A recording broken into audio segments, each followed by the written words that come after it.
Salam alaikum, bonjour à tous et à toutes. Je suis désolé pour le vent derrière moi. Je voudrais réagir très rapidement par rapport aux événements en Afrique subsaharienne.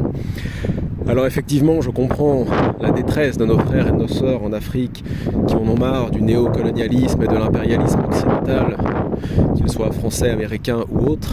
Et je comprends tout à fait leur volonté de s'en débarrasser et de retrouver leur souveraineté nationale chez eux, ce qui est normal, tout à fait respectable, à la fois humain, traditionnel et en tant que musulman, coraniquement prouvé. Bon, ceci étant dit, c'est une erreur monumentale de faire confiance à Poutine et aux Russes.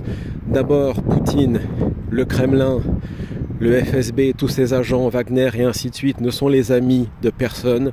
Ce sont des shayatin, des awliya ou shaytan, des alliés du diable. Ils le montrent en Ukraine tous les jours. Vous savez très bien ce qu'on pense de Zelensky et du régime ukrainien qui a été mis en place par les Américains, la CIA. Mais enfin, bref, ça n'excuse pas Poutine et ses actes criminels et terroristes en Ukraine tous les jours. Ça n'excuse en rien non plus, et on n'oublie pas la Syrie, puisque ça continue, les bombardements russes tous les jours sur des femmes, des enfants, des civils, et tout simplement le peuple syrien depuis une dizaine d'années, avec l'aide du Kafir Bachar al-Assad, les Alaouites, la mafia alaouite, n'est-ce pas? Et on n'oublie pas non plus les crimes de la Russie en Tchétchénie, comment Poutine et sa mafia ont mis au pouvoir en Tchétchénie le voyou Kadyrov et ce qui va avec. Donc c'est une erreur de faire confiance à la Russie. La Russie s'en fout de l'Afrique ou des Africains. Ce qu'ils veulent, c'est dégager l'Occident avec l'aide des Chinois et d'autres pour prendre la place et pomper les ressources naturelles des Africains à un prix qui sera un tout petit peu plus avantageux que ce que les Français, et encore c'est même pas sûr, ont fait. Enfin les Français, la République, pardon. Donc c'est une grave erreur.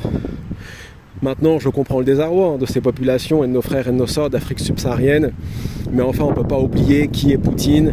Il y a un très bon ouvrage de Pierre Hillard qui vient de sortir sur la Russie messianique, pour ne pas dire talmudo-kabbaliste et sioniste. J'ai une vidéo là qui va suivre d'à peu près 10 minutes sur le sujet, et je vais faire aussi d'autres vidéos audio, Inch'Allah, sur ce sujet de la Russie poutiniste. Ne faites pas confiance à tous ces guignols dissidents en Afrique subsaharienne avec des passeports français. Ouais, ces dissidents poutinistes sur internet, ce sont des faux musulmans et des faux catholiques ou des faux dissidents qui vous font croire que la soumission envers la Russie poutiniste et la mafia du Kremlin qui est entre les mains, on le sait très bien, de toute la finance khazare, Khazedi Kloubavitch et ainsi de suite. C'est ça le modèle de Poutine, c'est pas l'église orthodoxe. Poutine n'a jamais fait de coming out orthodoxe dans les années 80, 90 et même 2000. Donc tout ça n'est que de façade, c'est pour, disons, endormir les masses, comme le KGB l'a toujours fait avant le FSB, c'est-à-dire à travers la ruse, la subversion. Bref, des centaines de milliers de dissidents russes ont été empoisonnés, exécutés par le passé. À part parler d'Alexander, j'ai oublié son nom de famille, qui s'était réfugié en Angleterre, qui a été empoisonné, qui était musulman converti d'ailleurs, rahimahullah, et ainsi de suite. Bon. Donc, tous les faux dissidents sont payés par la Russie, c'est clair, on le sait très bien. Ne faites pas confiance à ces gens-là.